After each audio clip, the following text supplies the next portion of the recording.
Good morning, good afternoon, good evening, good night, good day to you, depending where you are in the world.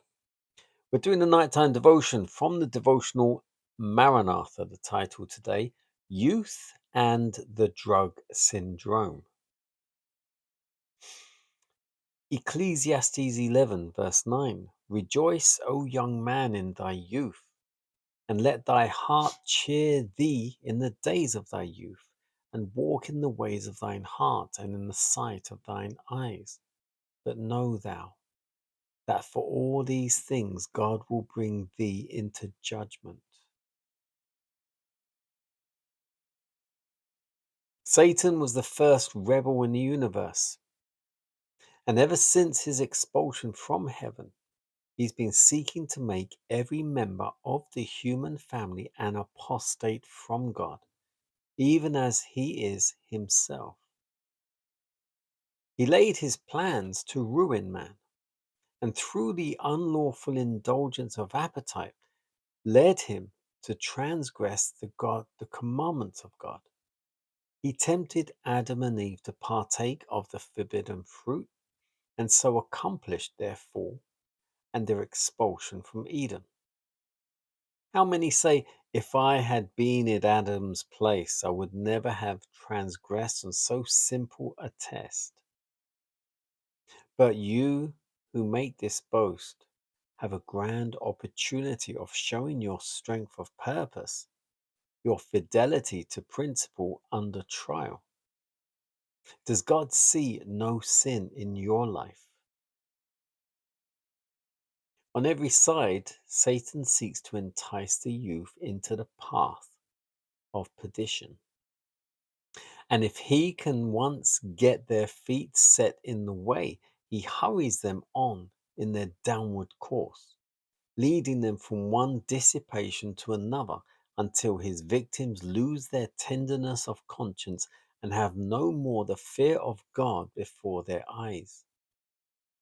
They exercise less and less self restraint. They become addicted to the use of wine and alcohol, tobacco, opium, and go from stage of debasement to another.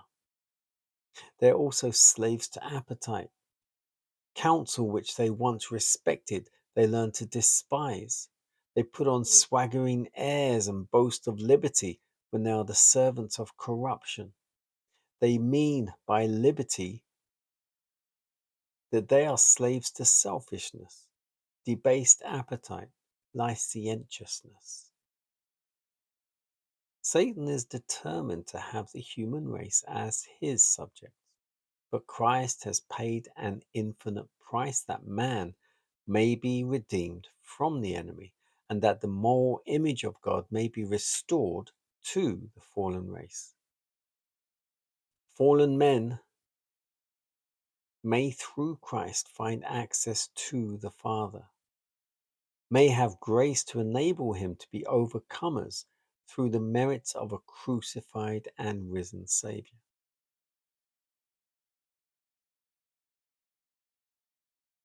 The title again, Youth and the Drug Syndrome.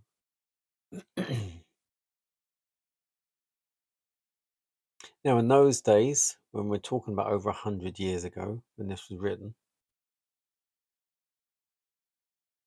it was all about drugs, alcohol, tobacco, opium. Opium, nowadays, we'd call probably heroin, but opium is the purest form.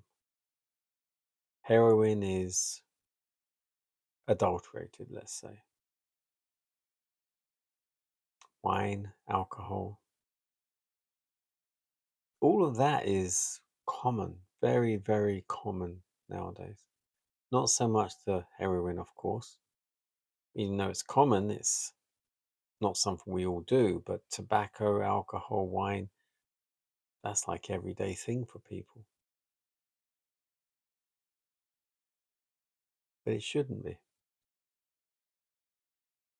It shouldn't be something you should be used to drinking, smoking, doing every day, because every day that is contaminating your body, your temple, your mind, your heart.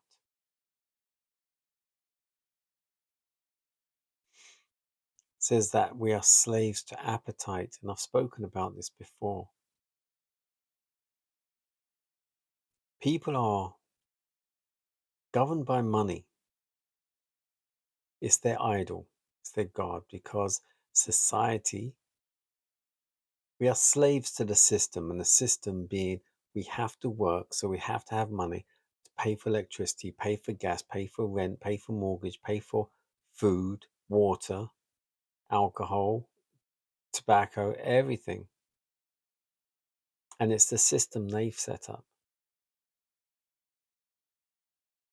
Now, I wasn't back in there in the times of Jesus or anyone else in those days. Did they smoke? Probably. Not Jesus, of course, but probably people did at those times. How they smoked, I don't know. Was it a pipe? I don't know. Did they drink? Yes, we know they had wine. Was there other alcohol? I don't know.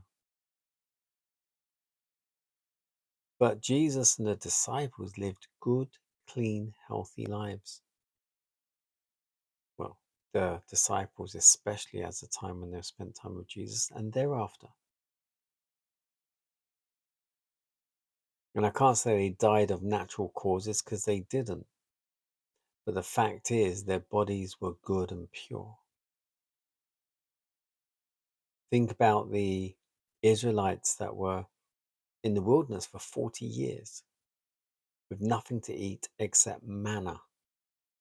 Now, manna was like a form of grain, you could say, that fell from heaven, that fell like snowflakes from heaven. And they used it and made it kind of like dough into like some bread or cake form. And that is what they ate the whole time. And that is what purified their bodies, detoxed and purified their bodies. And this is what we need to do. We cannot be slaves to appetite. We cannot be slaves to tobacco, to alcohol, any form of drug, even painkillers. I've had all kinds of things go wrong with me over the years. I'm talking about many years now, where I've broken a finger, broken bones, done this, done that. I've never once taken painkillers, not even when I broke my finger. Yes, it hurt. It hurt. But like anything, if you want to build up your immune system, you need to build it up with the right things. If you want to build up your muscles, you need to build up those muscles. If you want to build up your pain threshold, you need to push it. You need to take the pain, and you can. I did. I do. You need to be less, not so much slave to appetite. Why? Why are we going out and paying for people's cooking that most of the time isn't as good or as nice as the cooking we do at home? Or you go into some famous chef's restaurant just because it's some famous chef and you're paying like 30, 40 pounds for one dish. Even 20 pounds for one dish is too much. You can cook a whole meal for a family for 15 pounds. Anyway, I digress. Satan is distracting us with anything and everything he can, using our senses, our appetite, distracts us with anything that we can lose our mind about and what we see, we like. It's not all we need. We just see something, oh, I like that, I'm going to get that as well. What's the point? Our taste, our feel, our ears, what we hear, the music, a lot of it's rubbish. Our nose, what we smell. How many times you walk past a bakery or something and you're tempted to go in there and buy something because you like the smell? It's the same with everything. Our senses are continually attacked. And we need to start controlling that, controlling ourselves. Jesus paid the infinite price for our lives. All we have to do is dedicate our lives back to Him. And that is by controlling our self appetite of our senses. Not easy. No, it's not. Because we've been doing it all our lives. So we need to stop doing it. Start now.